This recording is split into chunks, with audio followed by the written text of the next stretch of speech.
자, 이번 시간에는 요즘 교육의 이슈, 과연 지금 교육이 뭐가 이슈가 되는가? 제가 이제 6가지로 나눠서 보겠는데, 제일 처음에 고비용 저효율학습. 지금 우리나라 어머님들이 가장 문제가 뭐냐? 시간과 노력을 굉장히 많이 투자함에도 불구하고 아이들이 성적이 안 나온다는 겁니다.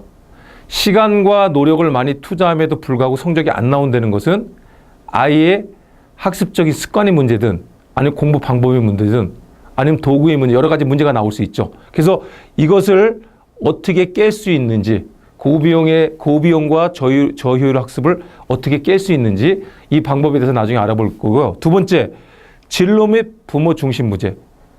학부모들이 진로나 방향성에 대해서 정확히 찾지를 못하고 있다는 겁니다. 그래서 진로 및 방향 중심 문제. 이것이 명확히 나와줘야 아이들은 공부해야 되는 이유나 목표가 설정이 되겠죠. 세 번째, 인지 능력을 무시한 선행학습. 지금 이제 선행학습이 가장 문제죠. 예습과 선행학습은 전혀 별개입니다. 예습은 아이들이 학습에 수업 시간에 수업을 잘 듣기 위해서 집중하기 위해서 하는 거지만 선행학습은 오히려 아이들이 수업 집중에 발목을 잡죠. 그래서 무리한 선행학습은 의미가 없다.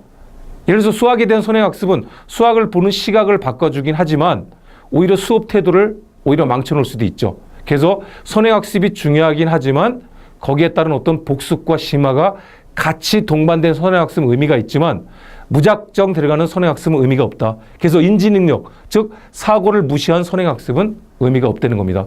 그래서 우리가 선행학습 좋긴 하지만 그거는 상황에 따라서 아이 성향에 따라서 또 아이의 어떤 능력적인 부분에 따라서 다 달리 가져가야 되겠고요. 네 번째, 과잉 알파파로 의한 늘어짐. 이게 실행력이 떨어지는 거죠. 어떤 거냐? 학습 시간은 정해져 있는데 엄마가 빨리 끝내면 끝낼수록 아이가 쉬는 꼴을 못 보죠. 더 많은 과제를 주죠.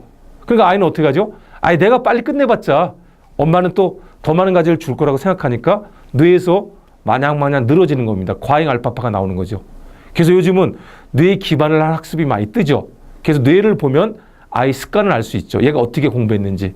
즉 습관이라는 것은 뭐냐면 뇌가 살기 위해서 에너지를 최적화하는 거죠. 즉 무의식화하는 게 습관인데 이런 과잉 알파파로 늘어짐은 이거는 전적으로 엄마의 책임일 수 있죠. 그래서 아이가 수업이 끝나고 나면 학습이 끝나고 나면 쉴 시간이라든가 아니면 아이를 편하게 해줘야 되는데 엄마는 더 과중한 업무를 주다 보니까 이런 현상이 일어나는 거고요. 그 다음에 다섯 번째는 개인 성향을 무시한 동일학습. 아이들이 성격이나 능력이나 적성이나 습관에 따라서 공부하는 패턴이 다 달라야 돼요. 우리가 기원전에 공자님도 그런 말씀을 하셨죠. 인재시교라고. 아이 제목에 따라서 공부하는 방법을 다 달리했다. 기원전부터 그런 것이 있었는데 지금 현대에 와서 똑같은 일률적인 방식으로 천편일률적인 방식으로 아이를 지도한다. 이건 있을 수 없죠. 그러다 보니까 아이가 많은 시간을 투자함에도 불구하고 학습이 어떤 애들은 되지만 안 되는 애들이 더 많은 거죠. 그래서 아이 성향과 기질이나 능력에 따라서 공부하는 패턴이 다 달라야 된다. 이거 반드시 찾아가야 되겠고요. 그래서 맞춤학습이 미래 이 지금 역량 시대에서는 맞춤학습이 그래서 필요한 겁니다. 꼭 1대1로 하지는 않지만 애 성향을 정확히 파악하는 거 굉장히 중요하다. 과거에는 아이 능력만 보고서 아이를 지도했지만 지금은 능력뿐만 아니라 아이가 가지는 성향이나 유형, 그 다음에 적성 이런 것들을 정확히 봐야 우리가 맞춤학습을 할 수 있다는 겁니다. 그리고 여섯 번째는 읽기 능력, 시간 관리, 학습 환경, 복습 노트. 요즘 애들이 가장 안 되는 게 읽기 능력이죠. 읽기가 안 되면 이해가 안 되죠. 이해가 안 되면 집중이 안 되고 통합이 안 되죠.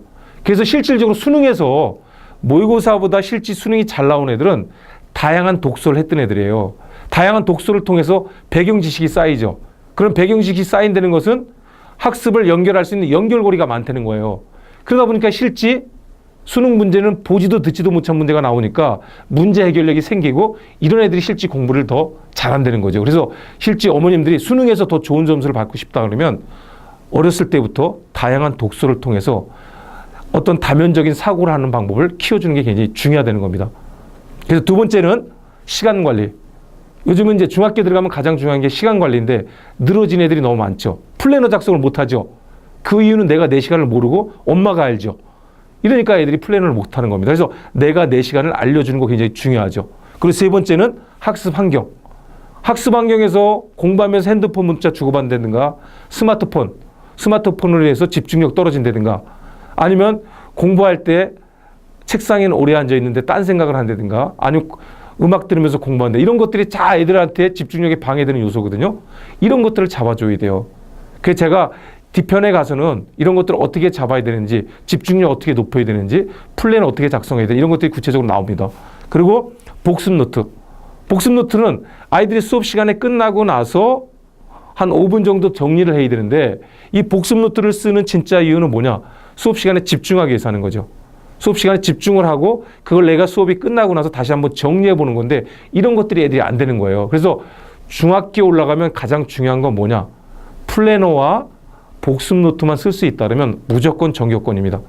그래서 앞으로 이런 것들이 자기주도 학습에서 가장 대표되는 것이 내가 내 시간을 어떻게 쓰는가, 플래너 작성하는 거하고 수업 시간에 수업이 끝나고 나서 반드시 나만의 방식으로 머리에서 정리가 돼야지 나만의 방식으로 나오지 않은 것들은 우리가 다 민들레 홀씨와 같죠. 그냥 불어버리면 다 날아가죠.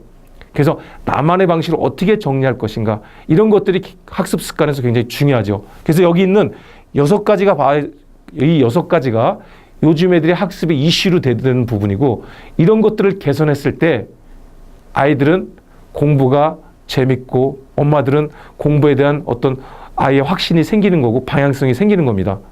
그래서 이제 다음 시간부터는 이런 걸 어떻게 잡아낼 것인지 하나하나 알아보도록 하겠습니다. 네, 수고하셨습니다.